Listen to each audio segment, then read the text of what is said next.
بندے کے ایمان اور کفر کے درمیان فرق، کوئی چیز امتیاز کرنے والی ہے تو نماز کو چھوڑنا ہے۔ اگر نماز پڑھتا ہے تو مسلمان ہے، اور اگر یہ سمجھتا ہے کہ نماز دین اسلام میں ہے ہی نہیں ہے تو وہ دار اسلام سے نکل جاتا ہے۔ اگر اپنی نمازوں میں خشوع لانا چاہتے ہیں تو ہر نماز کو الوداعی نماز سمجھ کے پڑھا کریں۔ کیا انسان کو پتا ہے میں نے ظہر کی نماز پڑھی ہے، عصر کی نماز میرے نصیب میری زندگی میں آئے گی کہ نہیں؟ انسان کو تو اس بات کا کوئی علم نہیں ہے۔ چاہتے ہیں کہ نماز میں خشوع پیدا ہو جائے تو جو کام نماز کے دوران اللہ کی یاد سے غافل کرنے کا سبب بن سکتا ہے اسے نماز سے پہلے ہی نپٹا لینا چاہیے، تاکہ نماز پوری توجہ اور خشوع کے ساتھ ادا ہو۔ اگر آپ پہلی مرتبہ ہمارے چینل پر تشریف لائے ہیں پلیز سبسکرائب کر لیجیے۔ ناظرین کرام، انسان کی زندگی کا مقصد اللہ کی عبادت اور بندگی کرنا ہے۔ اپنی نماز پنجگانہ کا بھی جائزہ لینا چاہیے۔ کیا وہ نماز بر وقت پابندی کے ساتھ ادا کر رہا ہے؟ کیا اس کی نماز خشوع اور یکسوئی سے مزین ہے؟ کیونکہ یہی نماز مومن کی معراج ہے، اور یہی ایمان اور کفر کے درمیان حد فاصل ہے۔ جیسا کہ نبی اکرم صلی اللہ علیہ وسلم نے فرمایا، بین العبد و بین الکفر ترک الصلاۃ، بندے کے ایمان اور کفر کے درمیان فرق، کوئی چیز امتیاز کرنے والی ہے تو نماز کو چھوڑنا ہے۔ اگر نماز پڑھتا ہے تو مسلمان ہے، اور اگر یہ سمجھتا ہے کہ نماز دین اسلام میں ہے ہی نہیں ہے تو وہ دار اسلام سے نکل جاتا ہے۔ اس لیے اپنی نمازوں کا جائزہ لیجیے، انہیں خشوع خضوع اور انابت اللہ سے مزین کیجیے، کیونکہ خشوع سے خالی نماز اجر سے خالی ہوتی ہے۔ سیدنا عبداللہ بن عباس رضی اللہ تعالیٰ عنہ تو فرمایا کرتے ہیں، لیس لک من صلاتک الا ما عقلت منها، تمہیں نماز کے اتنے ہی حصے کا اجر و ثواب ملتا ہے جسے تم نے سمجھ کر دل کی یکسوئی کے ساتھ ادا کیا ہوتا ہے۔ اسی نماز میں دیکھا کریں کون سے میرے رکوع اور سجدے ہیں جو یکسوئی سے ادا ہوئے، انہی رکوع اور سجدوں کا اللہ ثواب دیتے ہیں، باقی نماز جو ہے وہ تو ضائع ہو گئی۔ اس لیے نماز میں دیکھا کریں میرے کتنے رکوع اور سجدے یکسوئی کے ساتھ ادا ہوتے ہیں۔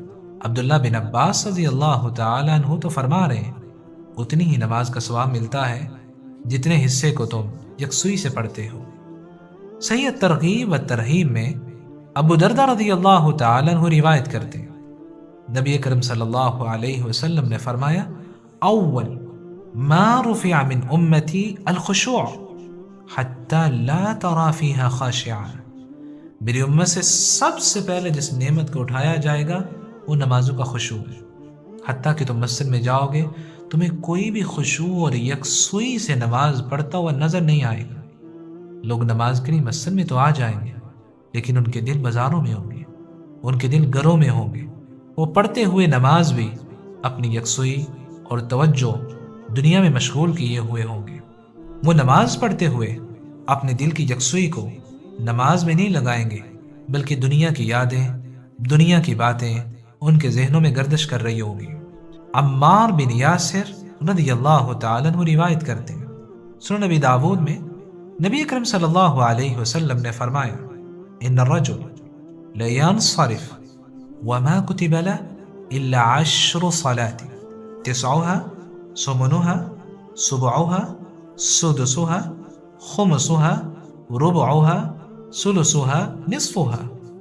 نبی اکرم صلی اللہ علیہ وسلم نے فرمایا، مسجد میں ایک ہی صف میں نماز پڑھنے والے، ایک ہی امام کے پیچھے نماز پڑھنے والے سب کو نماز کا برابر ثواب نہیں ملتا۔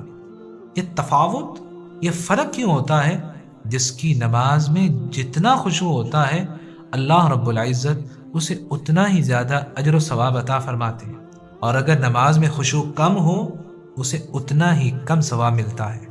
نبی اکرم صلی اللہ علیہ وسلم نے فرمایا، انسان نماز پڑھ کے فارغ ہوتا ہے، کسی کو نماز کے 10ویں حصے کا ثواب ملتا ہے، کسی کو 9ویں، کسی کو 8ویں، کسی کو 7ویں، کسی کو 6، کسی کو 5ویں، کسی کو 4، کسی کو 3، حتیٰ کہ آپ نے فرمایا کسی کو آدھی نماز کا ثواب ملتا ہے۔ یہ فرق کیوں ہے؟ یہ خشوع کی وجہ سے فرق ہے۔ ابن قیم رحمۃ اللہ علیہ تو فرمایا کرتے، صلاۃ بلا خضوع وحضور قلب كبدن میت لا روح فيه۔ خشوع اور دل کی یکسوئی کے بغیر نماز اس مردہ بدن کی طرح ہے جس میں روح نہ ہو۔ جیسے روح کے بغیر جسم بے فائدہ ہوتا ہے، ویسے ہی بغیر خشوع اور یکسوئی کے پڑھی گئی نماز بے فائدہ ہوتی ہے۔ کسی نے کتنے اچھے انداز سے دعا مانگی ہے، الہی جیسے تو راضی ایسے راضی کر دے، میرا کوئی عمل تو امتیازی کر دے، سر جھکتا ہے من جھکتا ہی نہیں، دل بھی کسی وقت نمازی کر دے۔ ناظرین گرامی، ہم اپنی نمازوں میں کیسے خشوع پیدا کر سکتے ہیں؟ سب سے پہلی بات، نبی اکرم صلی اللہ علیہ وسلم کی نصیحت کو یاد رکھیے گا۔ ابو ایوب انصاری رضی اللہ تعالی عنہ روایت کرتے ہیں، صحیح الجامع میں، جاء رجل الی النبی صلی اللہ علیہ وسلم، ایک شخص نبی اکرم صلی اللہ علیہ وسلم کے پاس آیا اور کہنے لگا، عظنی و اوجز، اللہ کے رسول نصیحت کیجئے مگر مختصر نصیحت کیجئے گا، مجھے یاد رہے، میں اس پر عمل پیرا ہو جاؤں۔ تو آپ نے کتنی کمال کی نصیحت فرمائی، فرمایا، اذا قمت فی صلاتک فصلی صلاة مودع، جب نماز کے لیے کھڑے ہو تو یہ سوچ کر کھڑے ہونا شاید میں الوداعی نماز پڑھنے لگا ہوں۔ اگر انسان کو پتہ چل جائے کہ اس نماز کے بعد مجھے موت آ جانی ہے، وہ کتنے انہماک اور یکسوئی سے نماز پڑھے گا۔ اگر اپنی نمازوں میں خشوع لانا چاہتے ہیں تو ہر نماز کو الوداعی نماز سمجھ کے پڑھا کریں۔ کیا انسان کو پتہ ہے میں نے ظہر کی نماز پڑھی ہے، عصر کی نماز میرے نصیب میری زندگی میں آئے گی کہ نہیں؟ انسان کو تو اس بات کا کوئی علم نہیں ہے۔ دوسری بات، چاہتے ہیں کہ نماز میں خشوع پیدا ہو جائے، نماز کی دعاؤں کا ترجمہ یاد کریں۔ ہمیں دعاؤں کا ترجمہ نہیں آتا، اس لیے لوگ کہہ رہے ہوتے ہیں نماز پڑھ لی ہے اب دعا کرتے ہیں، حالانکہ انہیں پتہ ہی نہیں ہے کہ نماز تو نام ہی دعا کا ہے، اس کے ہر رکن میں ہم دعائیں تو مانگتے ہیں۔ آدھا رمضان گزرنے والا ہے، یہ چند ایام ہی باقی رہ گئے ہیں، آئیے عزم کریں ہم آج ہی سے نماز کی دعاؤں کا ترجمہ یاد کریں گے، کیونکہ جب ہم نماز میں پڑھی جانے والی دعاؤں کے معنی سمجھیں گے تب ہی ہماری نمازوں میں وہ لذت، وہ خشوع، وہ قلبی سرور پیدا ہوگا جو صحابہ کرام محسوس کیا کرتے تھے۔ تیسری بات، چاہتے ہیں کہ نماز میں خشوع پیدا ہو جائے، اذان کے ساتھ ہی دنیاوی مشغولیات کو ترک کر دیا کریں، اذان کے کلمات کا جواب دیا کریں، کیونکہ اذان کا جواب دینا یہ عظیم اجر و ثواب کا باعث ہے، مگر ہم غفلت اور بے توجہی کی وجہ سے ہم اکثر اس سے محروم رہ جاتے ہیں۔ سنن نبی داود میں سیدنا عمر بن خطاب رضی اللہ تعالی عنہ روایت کرتے ہیں، رسول اقدس صلی اللہ علیہ وسلم نے فرمایا، مؤذن اذان دیتا ہے، اللہ اکبر اللہ اکبر، تم میں سے کوئی یہی الفاظ دہراتا ہے، وہ اشہد ان لا الہ الا اللہ کہتا ہے، سننے والا یہی کلمات دہراتا ہے، وہ اشہد ان محمد رسول اللہ کہتا ہے، سننے والا یہی کلمہ دہراتا ہے۔ جس طرح مؤذن کہتا ہے اسی طرح الفاظ دہراتا جاتا ہے، ہاں حی علی الصلاۃ حی علی الفلاح پہ وہ لا حول ولا قوت الا باللہ کے الفاظ کہتا ہے۔ پھر مؤذن اللہ اکبر کہتا ہے، لا الہ الا اللہ، یہ بھی اسی طرح اس کے ساتھ الفاظ کو دہراتا ہے۔ جب اذان کا جواب دے کے فارغ ہوتا ہے من قلب، جو الفاظ کہے ہیں وہ دل اور یقین سے کہتا ہے کہ واقعی اللہ کی ذات ایک ہے، واقعی ہی آپ صلی اللہ علیہ وسلم اللہ کے آخری پیغمبر اور ہادی رہبر ہے۔ حدیث کہتی ہے دخل الجنہ، ایسا شخص جنت میں داخل ہوگا۔ اسی طرح آپ صلی اللہ علیہ وسلم نے اذان کا جواب دینے کے بعد فرمایا جو یہ دعا پڑھ لے۔ صحیح البخاری میں جابر بن عبداللہ رضی اللہ تعالی عنہ روایت کرتے ہیں، آپ صلی اللہ علیہ وسلم نے فرمایا، من قال حین یسمع النداء، جو اذان کی آواز سنتا ہے پھر یہ مختصر سی دعا پڑھ لیتا ہے، اللہم رب هذه الدعوة التامة والصلاة القائمة آت محمدا الوسيلة والفضيلة وابعثه مقاما محمودا الذي وعدته، صرف اتنی دعا پڑھتا ہے۔ یہاں تک دعا ثابت ہے اس کے بعد انک لا تخلف المیعاد کہنا یہ شاذ ہے، یہ صحیح حدیث کا حصہ نہیں ہے۔ سنن ابی داود میں تو موجود ہے، لیکن امام البانی رحمۃ اللہ علیہ نے ان الفاظ کو شاذ قرار دیا اور سلسلہ الضعیفہ میں ذکر کیا ہے۔ حدیث مبارکہ کہتی ہے جو یہاں تک الفاظ گئے محمودا الذی وعدت، حدیث کہتی حلت له شفاعتی یوم القیامہ، قیامت کے دن اس شخص کے لیے میری شفاعت واجب ہو گئی۔ جب بھی اذان سنا کریں، اذان کا جواب دیا کریں اور اس دعا کو ضرور پڑھا کریں۔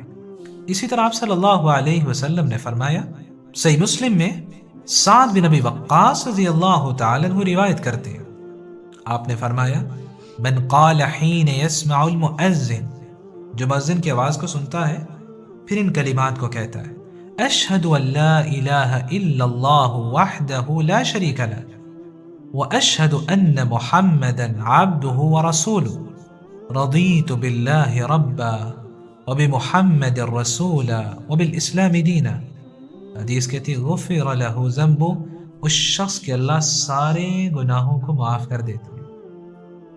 تو تیسرا کام، جیسے ہی اذان کی آواز سنیں دنیاوی مشغولیات کو ترک کر دیا کریں، اذان کا جواب دیا کریں، اس کے بعد دعا پڑھا کریں۔ دیکھیں یہ دعائیں کتنے اجر عظیم کا باعث ہیں۔ چوتھا کام، نماز کے لیے اپنے آپ کو تیار کریں۔ ذرا سوچئے گا، آج ہم شادی اور فنکشن کے لیے تو نیا لباس، اچھا لباس زیب تن کر لیتے ہیں، کیا کبھی اپنے آپ کو اللہ کی عبادت کے لیے تیار کیا؟ کیا کبھی اللہ کے لیے اچھا لباس پہنا؟ ہم اس کیپ کو پہننا تو پسند کر لیتے ہیں جب مسجد میں اللہ کے سامنے کھڑے ہونے لگیں، لیکن اس کیپ کو اس وقت پہننا کبھی پسند نہیں کرتے جب کسی شادی یا فنکشن پہ جائیں۔ اللہ کے لیے اچھے بنا کریں، اپنا اچھا لباس پہنا کریں۔ قرآن مجید نے تو خاص طور پہ تاکید فرمائی ہے، یا بنی آدم خذوا زینتکم عند کل مسجد، بنی آدم جب نماز کے لیے مسجد میں آؤ تو زیب و زینت اختیار کیا کرو۔ پانچواں کام، چاہتے ہیں کہ نماز میں خشوع خضوع پیدا ہو جائے، جب کھانا سامنے موجود ہو یا انسان کو قضائے حاجت کی ضرورت ہو تو اس حالت میں نماز ادا نہیں کرنی چاہیے، کیونکہ ایسی کیفیت میں دل کی یکسوئی اور خشوع برقرار نہیں رہتا۔ سنن ابی داود میں عبداللہ بن محمد بن ابی بکر رحمۃ اللہ علیہ کہتے ہیں کنا عند عائشہ رضی اللہ تعالی عنہ فجیء بطعامها، ہم سیدہ عائشہ کے پاس تھے کہ ان کا کھانا لایا گیا، فقام القاسم یصلی، اس دوران نماز کا وقت ہوا تو قاسم جو سیدہ عائشہ کے بھتیجے ہیں نماز کے لیے کھڑے ہو گئے، تو سیدہ عائشہ رضی اللہ تعالی عنہا نے انہیں ٹوکتے ہوئے فرمایا سمعت رسول اللہ صلی اللہ علیہ وسلم، میں نے اللہ کے رسول صلی اللہ علیہ وسلم سے سنا، آپ فرما رہے تھے لا یصلی بحضرۃ الطعام، کھانے کی موجودگی میں نماز نہیں پڑھنی چاہیے، ولا وهو يدافعه الاخبثان، اور نہ ہی ایسی حالت میں نماز پڑھنی چاہیے جب انسان کو قضائے حاجت کی ضرورت ہو۔ اسی طرح صحیح بخاری میں عبداللہ بن عمر رضی اللہ تعالی عنہ روایت کرتے ہیں، اللہ کے رسول صلی اللہ علیہ وسلم نے فرمایا اذا وضع عشاء احدکم وقیمت الصلاۃ، جب تم میں سے کسی کا رات کا کھانا سامنے رکھ دیا جائے اور ادھر نماز کے لیے اقامت بھی کہہ دی جائے فابدأوا بالعشاء ولا يعجل حتى يفرغ منه، تو پہلے کھانے سے آغاز کرو، جب تک کھانے سے فارغ نہ ہو جاؤ نماز کے لیے نہ جانا اور نہ کھانا کھانے میں تم جلدی کرنا۔ اسی لیے عبداللہ بن عمر رضی اللہ تعالی عنہ جو حدیث کے راوی ہیں یوضع له الطعام وتقام الصلاة، کبھی ان کے لیے کھانا رکھ دیا جاتا اور ادھر مسجد میں نماز کی اقامت شروع ہو جاتی، فلا يأتيها حتى يفرغ، وہ اس وقت تک نماز کے لیے نہیں جاتے تھے جب تک کھانے سے فارغ نہ ہو جاتے۔ وَإِنَّهُ لَيَسْمَعُ قِرَاءَةَ الْإِمَامِ، حالانکہ اپنے گھر سے امام کی قرات کی آواز سن رہے ہوتے تھے۔ تو اسی لیے جب انسان کے سامنے کھانا موجود ہو یا قضاء حاجت کی ضرورت ہو تو اس وقت نماز نہیں پڑھنی چاہیے، کیونکہ اس سے خشوع ختم ہو جاتا ہے۔ چھٹا کام، چاہتے ہیں کہ نماز میں خشوع پیدا ہو جائے تو جو کام نماز کے دوران اللہ کی یاد سے غافل کرنے کا سبب بن سکتا ہے، اسے نماز سے پہلے ہی نپٹا لینا چاہیے تاکہ نماز پوری توجہ اور خشوع کے ساتھ ادا ہو۔ ساتویں بات، شرغل میں نماز نہیں پڑھنی چاہیے، کیونکہ ایسی جگہ دل کی یکسوئی بالکل ختم ہو جاتی ہے اور شور کی وجہ سے انسان کا خشوع ختم ہو جاتا ہے۔ آٹھویں بات، چاہتے ہیں کہ نماز میں خشوع پیدا ہو جائے، جب نماز شروع کر لیں تو ہر دعا کو سوچ سمجھ کے پڑھا کریں، میں اللہ سے کیا مانگ رہا ہوں۔ ایک مسلمان کی جو نماز ہے وہ 4 چیزوں پہ مشتمل ہوتی ہے۔ الثناء علی اللہ تعالی، وہ نماز میں اللہ کی تعریف کرتا ہے، سبحانک اللہم وبحمدک، التحیات المبارکات الصلوات الطیبات للہ، سب کلمات میں اللہ کی تعریف ہو رہی ہے۔ نمبر 2 کام کیا کرتا ہے، الصلاة والسلام علی النبی الہادی، نماز میں وہ آپ صلی اللہ علیہ وسلم پر درود بھیجتا ہے، درود ابراہیمی پڑھتا ہے اور سلام بھی بھیجتا ہے۔ کیسے؟ السلام علیک ایہا النبی ورحمۃ اللہ وبرکاتہ۔ تیسرا کام، وہ دعا لنفسی، انسان نماز میں اپنے لیے دعا کرتا ہے، اللہم اغفر لی، الہی مجھے معاف فرما دے، اللہم اغفر لی وارحمنی واجبرنی وارفعنی واہدینی وعافنی وارزقنی، انسان اپنے لیے دعا کر رہا ہے۔ اور یہ کتنی مبارک دعا ہے جو آپ صلی اللہ علیہ وسلم 2 سجدوں کے درمیان جب بیٹھا کرتے تو آپ اس دعا کو پڑھا کرتے، اللہم اغفر لی، الہی مجھے معاف فرما دے، وارحمنی، الہی رحم کر دے، واجبرنی، جتنے نقصان ہو گئے ہیں اللہ پورے کر دے، واہدینی، الہی مجھے ہدایت دے دے، وعافنی، الہی مجھے عافیت سے نواز دے، وارزقنی، الہی مجھے حلال رزق عطا فرما دے۔ یہ کتنی پیاری دعا ہے، اس دعا کا بھی اہتمام کیا کریں۔ چوتھا کام، وللمسلمین، انسان نماز میں مسلمانوں کے لیے دعا کرتا ہے۔ کیسے؟ السلام علینا وعلی عباد اللہ الصالحین، جہاں وہ اپنے لیے دعا کرتا ہے وہیں وہ تمام مسلمانوں نیک لوگوں کے لیے بھی دعا کرتا ہے۔ ہر نماز کے بعد دیکھا کریں میں نے نماز میں 4 کام کر لیے ہیں، اگر یہ چاروں کام غور و فکر کے ساتھ کیے ہیں تو آپ کی نماز میں خشوع اور یکسوئی موجود ہے، ورنہ فکر کی ضرورت ہے۔ میری اللہ رب العزت سے دعا ہے، الہ العالمین ہماری نمازوں میں خشوع اور یکسوئی پیدا کر دے، ہماری نمازوں کو ہمارے لیے سکون، چین اور قرب الہی کا ذریعہ بنا دے۔